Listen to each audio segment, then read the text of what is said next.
Welcome into Outkick the Show. I am your fearless leader, Clay Travis. I appreciate all of you coming to hang out on a lovely Wednesday afternoon in June.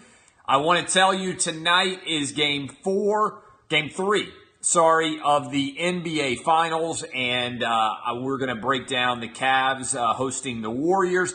But the best place to get the best number if you are going to gamble is going to be sportsbookreview.com. Go to sportsbookreview.com to get the best possible number. Anywhere on the internet, anywhere in Vegas, track the numbers. It matters oftentimes when these games have been so close to what was the line.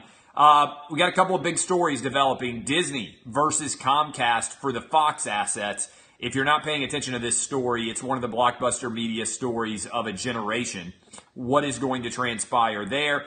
DDay, the anniversary officially has arrived of DDay, the 74th anniversary. I'm going to talk about last summer when I got the opportunity to go tour the beaches of Normandy, and what a tremendous experience it was. The crocodile kills a preacher. If you don't know about this story down in Ethiopia, wasn't a good day to be doing a baptism. And Donald Trump has pardoned a woman at the behest of Kim Kardashian. What do we think about the Trump pardon? What do we think about pardons in general? All that and more rolling in on today's show. Before we get going any further, I also want to remind you, my guy, Ryan Kelly, at thehomeloanexpert.com, if you have credit card debt and you own a home, and I know there are a lot of people who are going to watch or listen to this show who have credit card debt and also own a home, you're in good luck. The increase in value of your home across the country, no matter what city you're in, home prices have been increasing. You probably have good home equity. Why are you paying 20% interest, allowing that credit card to continue to roll over, when instead you can be getting a hookup with my guy Ryan Kelly, getting a home loan purchase mortgage, which will allow you to wipe out all your credit card debt in the process. Make the smart decision. No more 20% interest rates. Get back on a sound financial footing by wiping out all of your credit card debt in one fell swoop and taking advantage of the equity you have built in your home. Go to thehomeloanexpert.com. Tell them Clay Travis sent you. Warriors Cavs tonight. I think this is a really intriguing game. All right? I think this is an intriguing game for several reasons. First of all, if the Warriors win, I think beyond a shadow of it, let me start here. I think LeBron James is gone no matter what. I think if the Warriors win and sweep, there's a possibility that Kevin Durant could also decide to leave the Warriors. If you're not paying attention to the numbers right now in the offshore, the Houston Rockets have surged to be the favorite to sign LeBron James. And so if they are able to sign LeBron James, then I think there are some intriguing potential outcomes that could arise here. You would theoretically have LeBron, James Harden, and Chris Paul. You would have LeBron going head-to-head with the Warriors. Also, we got to figure out what's going to happen with Kevin Durant. The NBA offseason is going to be a lot more interesting than the NBA season was, because that's when everybody's talent actually gets revealed. So, to me, this is going to be really interesting. If you are a Houston Rockets fan, I think you want LeBron James to get swept, because I think if there's a sweeping in Cleveland, it basically clears the way for him to go to Houston. I've been arguing that I think the Rockets makes the most sense since this story started about a year ago and you started to see all the pieces moving. Now, I understand there's lots of people who still think Paul George and LeBron James to the Lakers is a potential outcome. I know there's people who believe that he can go to Philadelphia and pair up with Ben Simmons and Joel Embiid. I don't buy into that. I think if you are a business person and you are LeBron James and you are sitting down to advise him, the guy's going to be 34 years old. The best move he could make is to go to Houston and join a team that already won 65 games and was close to beating the Golden State Warriors and put them over the edge. I think that makes the most sense imaginable out there. I know everybody's making their case for why their team matters, why their team makes sense. I think it's going to be the Houston Rockets. I think that's where LeBron's going to go. The more interesting question to me, because we know LeBron is going to go somewhere, is what's Kevin Durant going to do? I think there's a possibility that once he has locked down 2 championships, that Kevin Durant might decide to leave and go elsewhere. Could he go back to Washington, D.C., where his hometown area is, and try to win a title for the Washington Wizards? Could he make the decision to go elsewhere now that he's already got 2 titles and effectively feels like he's got that pressure, that weight off of his shoulders to have titles?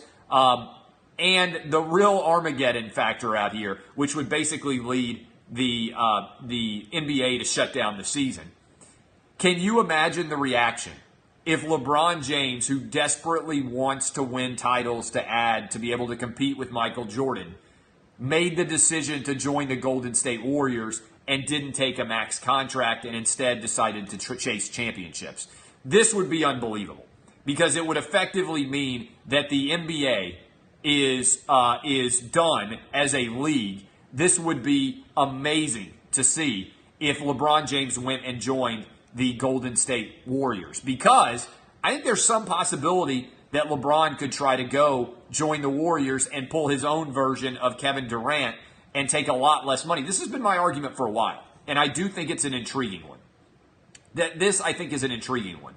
If you were advising LeBron James, and I'm going to keep beating this drum, why does everybody assume that LeBron James needs to make a max contract? Wouldn't the best possible outcome for LeBron James be to take half of what he's worth and allow another younger max contract player to join up with him to chase a championship? I don't know why nobody else is talking about this. LeBron James is already a billionaire. If he's already a billionaire, what's the difference between making $20 or $30 million more? To me, the best move LeBron James could take is to not do a max contract deal and actually take less money and go win another couple of championships. Again, and some people say, well, why wouldn't he take the most money?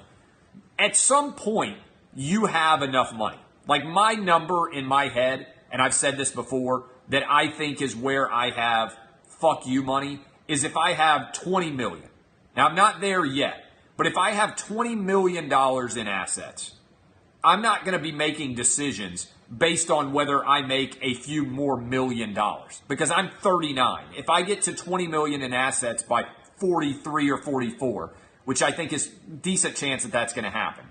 If I get to 20 million in assets by 43 or 44, what is the goal in me making infinitely more money so that when I'm not around anymore, I can leave way more money to my kids? At some point, your goal shifts from being able to make as much money as you possibly can to finding things that are significant to you in your life. All right?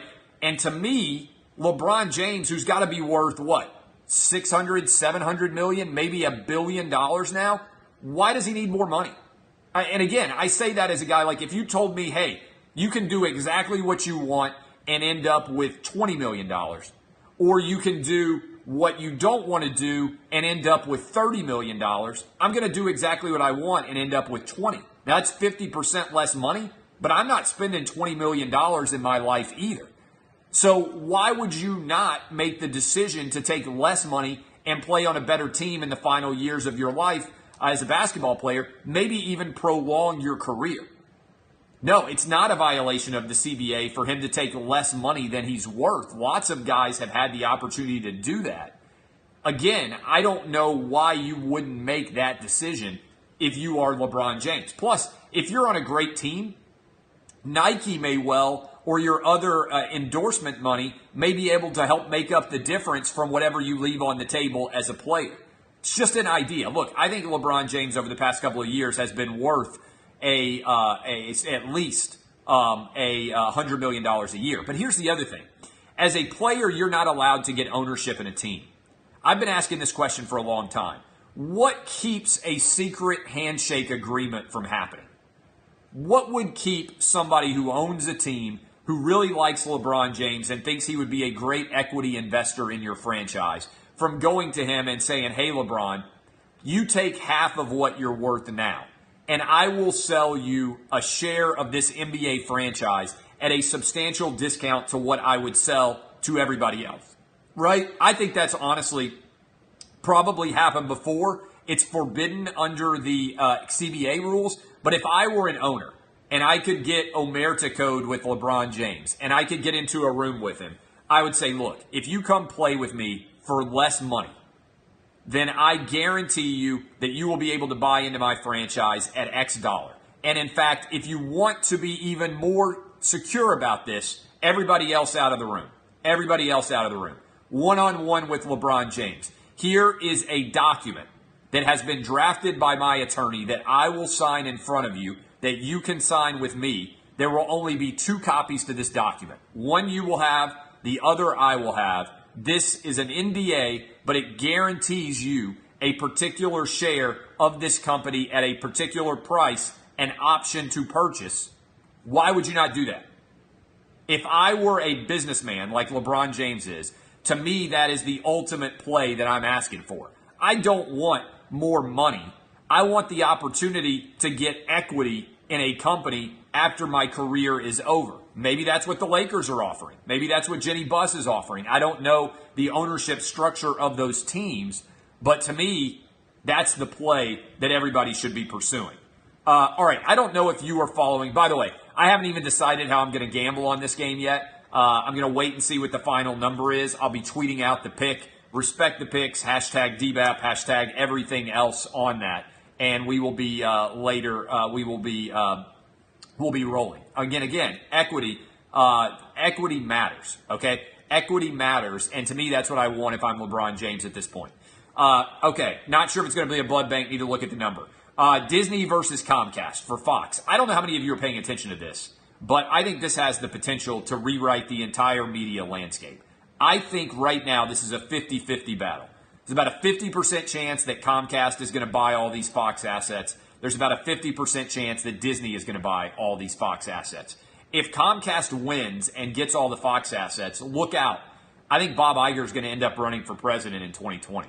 I think the only reason he is staying at Disney right now is because he has an agreement with Rupert Murdoch to stay on as CEO if this merger takes place. If the merger doesn't take place, then I think there's a very good chance that Bob Iger runs for president as a Democrat against Donald Trump. People ask me all the time, why has ESPN made the decisions that they have? It's because Bob Iger has been running Disney in a way that will allow him to point to his tenure at Disney as CEO to run as an inclusive billionaire against Donald Trump. Now, people think, I'm telling you this right now, a lot of people out there right now believe that I was crazy for floating that theory and writing about it a year ago. Slowly, everybody came back onto my side, and then the Disney-Fox merger ended up happening. And I'm telling you right now, this is the goal of Bob Iger.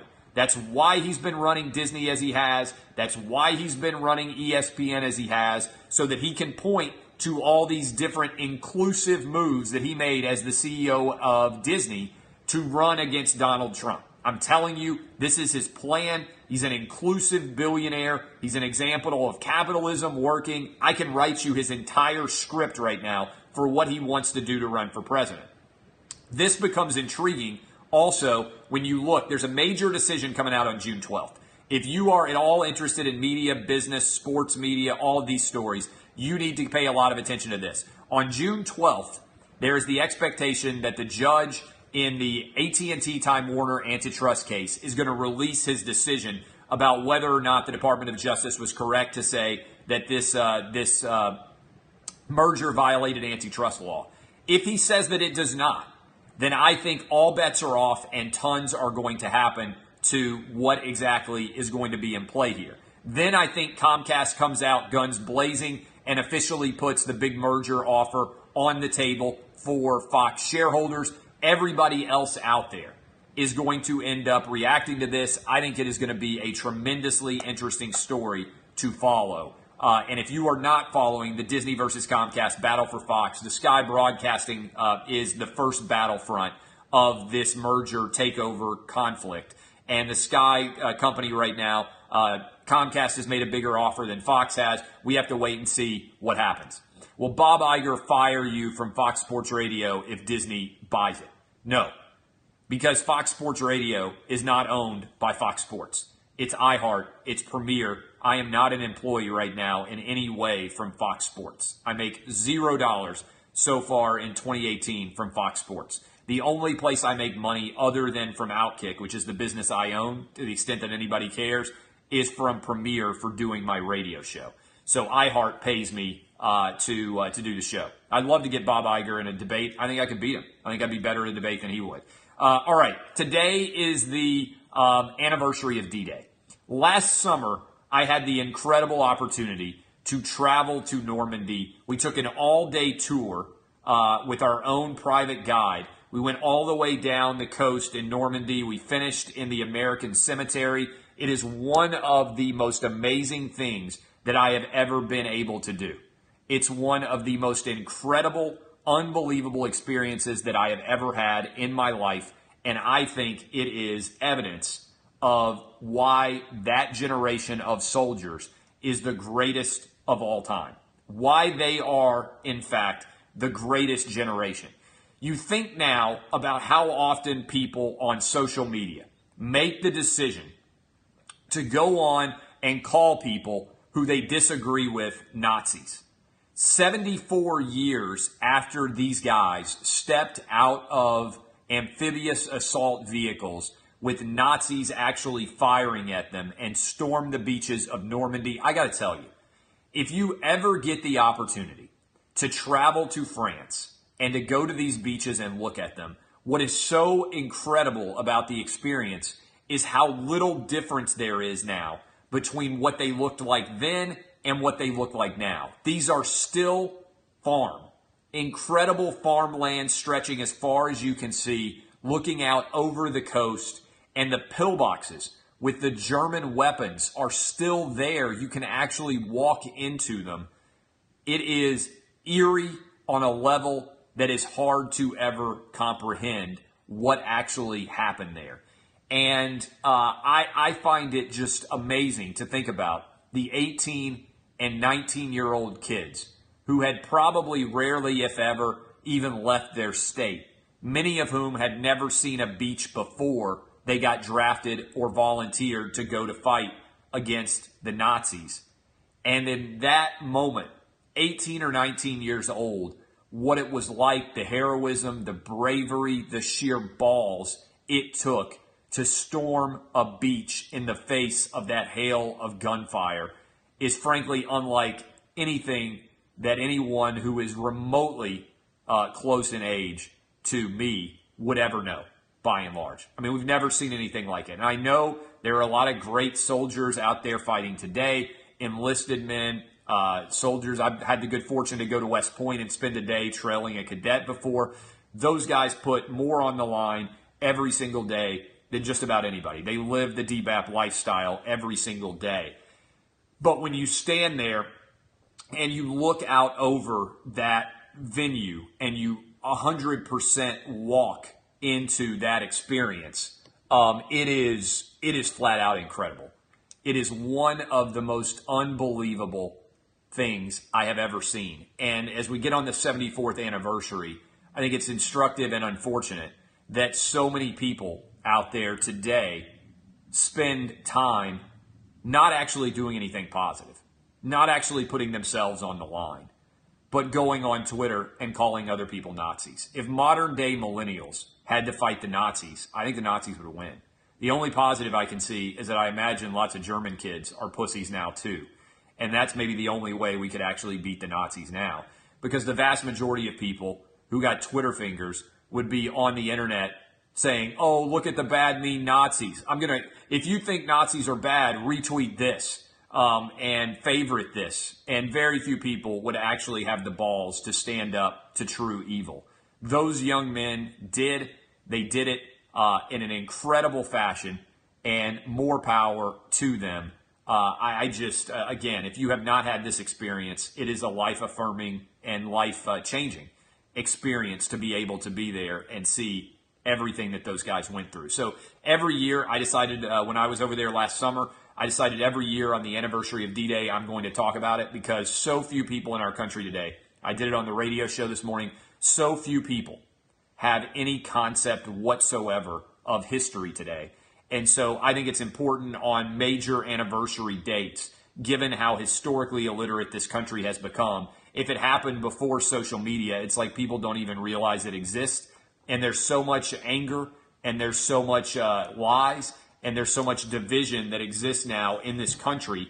I think true heroes are rare, and there were so many on that day. 10,000 casualties on that day as those kids walked out and fought the battle. Some of them are still alive. You may have some in your family. You may have had the good fortune to be able to talk to members of your family who served in World War II. I remember, I've got a great story. My great uncle from my dad's side of the family, he fought with Patton in Europe, and he has long since passed. But I remember as a young kid being really interested in military history, and he said, they said, tell him the story. And so he said he saw General Patton one day, and he said Patton came roaring up in a Jeep, had his pistols on his hips, all the soldiers kind of gathered around, and Patton walked around like talking the talk as they were storming across Europe. And it was early in the campaign, and he stopped directly in front of my uncle, and that's just like chilling thing to think about. He said, and also amazing, like you just think about the big brass balls on a guy like General Patton. And he said he stopped in front of my uncle, big, strapping 20-year-old, 19-year-old kid at the time, grew up in Tennessee, never had traveled anywhere, never had any experience, and then next thing you know, you're over in Europe fighting Nazis. It's amazing to think about, we're so worldly in general today, and that people are aware of what goes on everywhere else. I mean, we're talking about a Tennessee farm boy, and the next thing you know, he's enlisted and he's overseas and he's going across all of Europe trying to fight Nazis. And he stops in front of my uncle, and he says, "Have you killed any Germans yet, son?" And my great uncle, he says, "No, sir, I haven't killed any Germans yet." And he just says, "You'll get your chance, son. You'll get your chance," and just keeps on walking from one man to the next. I mean, you want to talk about just a big fucking brass balls on these guys to do what they did in the face of such tremendous odds, and to risk their lives like they did. It's a real amazing experience for anybody who gets the opportunity. And by the way, you don't have to go to Europe. You can go down to the DDay Museum, which I haven't seen. The DDay Museum in New Orleans is incredible, supposedly. I mean, just absolutely a phenomenal experience. The next time I'm in New Orleans, I'm going to go. You don't have to go out of the country, but I'm just saying, if you ever get the opportunity, drop whatever you are doing, make it a focal point. If you like military history at all, if you like history at all, hell, if you're just an American, you need to go there. You need to see it in person. But in the meantime, learn more, study history, go to the D-Day Memorial and the museum down in New Orleans. And I have heard from so many people that it's a life-changing experience. I was over in London and got to go to look around at all of their World War II memorials over there and museums. And I just can't imagine it. They have the actual boats from Dunkirk that are still in the British museums, and you think about the balls on the average British person back during that war, the ability for them to get into these tiny boats. I mean, literally just these tiny little boats to go rescue the British Army and allow D-Day to happen. It is, again, spend less time obsessed with trivialities going on in the world today, and at least nourish your brain some so that you can contextualize what's happening now with what's happened before. I'm a big fan of history. I read all the time about our country's history, about our world's history, and I think very few people do it, and that's a problem in general. Completely not a serious story. Thanks again to everybody in D-Day. And by the way, this happened to me last year. One of the last groups of reunions of D-Day soldiers, I happened to be in Baltimore, and a entire group was coming back from overseas where they had been at the D-Day anniversary, and I got to see them all. And it's a remarkable experience. It's living history, and those guys are dying off very quickly.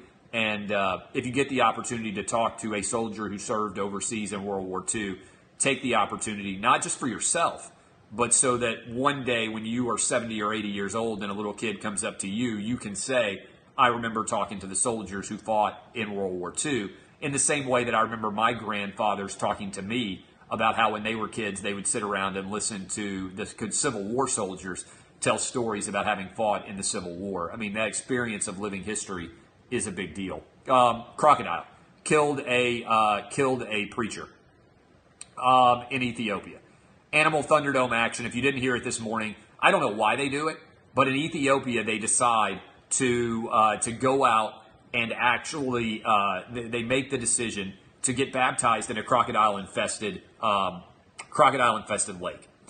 And I got to tell you, this seems like a really bad idea. As a kid who grew up in a Southern Baptist household, I was baptized behind the pulpit. We had and people sometimes think this is crazy, but we had basically a tiny little swimming pool behind the pulpit. If you've been baptized before, you know exactly what I'm talking about. You wear your robes and you go into behind the pulpit and you go underneath the water in front of the whole congregation. There were no crocodiles there.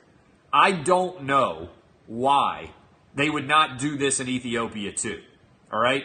Instead, they have a mass baptism in a crocodile-infested lake in Ethiopia. Now, I don't know about you, but when I hear the phrase crocodile-infested, the first thing I think is, I ain't getting anywhere near the water. I'm not even going to walk along the edge. I'm not going to let my kids walk along the edge. I'm not getting close to it.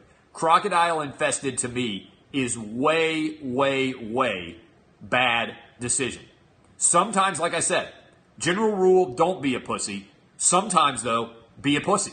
And when I hear crocodile infested, I'm going to be a total pussy about that. I'm not going anywhere near it. Remember, DBAP is the general rule, but it's also important to understand SBAP, sometimes be a pussy.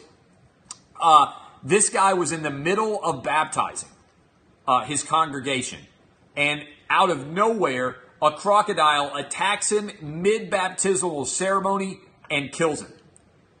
And we had a discussion on the radio show this morning. How much would you have to be paid in order to go back to Ethiopia and baptize all of these Christian faithful? And I said there isn't a number.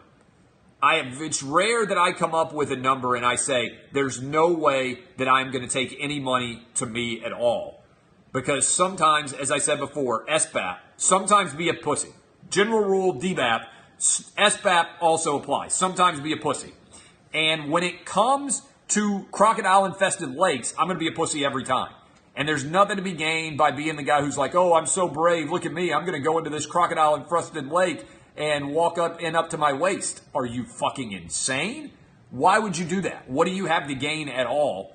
Even for money, I wouldn't do that at this point. And so to me, the crocodile killing the preacher is evidence of just bad decision-making all around. And I'm telling you right now, if any God tells me, go into a crocodile-infested river, I'm changing gods. I'm sorry. I think God gave me a head that makes good decisions, by and large. Certainly gave me a great head of hair. I ain't risking it because I think that it makes sense. You got to get a pulpit in this church with a nice pool of water built behind it. Don't allow anybody to convince you to go into a crocodile-infested lake in Ethiopia. I'd be nervous going into any lake where you can't see the bottom. This is a disaster. There's no way I would take. I said on the show, you could offer me the Dallas Cowboys, a multi-billion-dollar franchise, to go baptize 80 people in the river in a crocodile-infested river in Ethiopia. I ain't doing it. Not going to do it. Not happening to me. All right. Final thoughts here. Donald Trump has given a pardon to a woman who was in jail for a long time for a nonviolent drug offense. Now, granted, she was involved in a lot of cocaine, I think, smuggling in some form or fashion. I'm not an expert on this, but her name is Alice Johnson. Again, I say this. I have said this since I was in law school, so this is not something new I said. Really bad move by the white supremacists to free a black woman who was going to spend the rest of her life in jail, by the way. But let me say this. If I were the president, I would give pardons all the time. I would be really aggressive in trying to give pardons. I would give thousands of them if I had cases that I believed pardon was justified.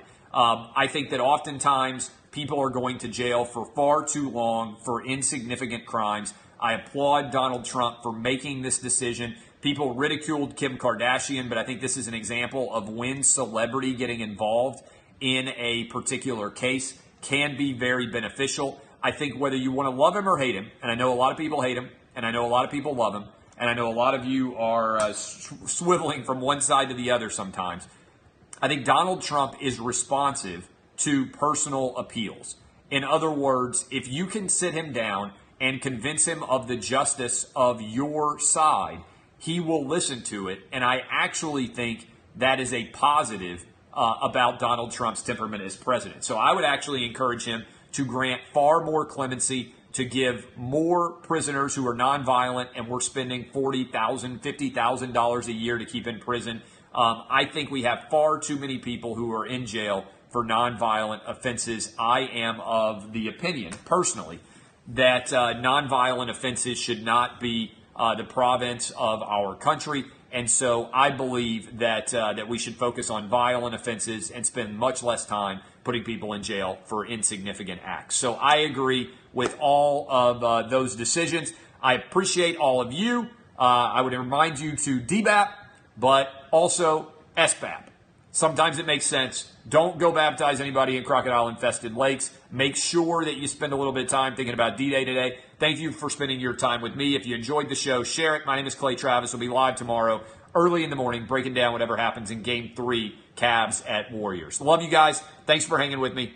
Kisses, boys and girls. This has been Outkick the Show.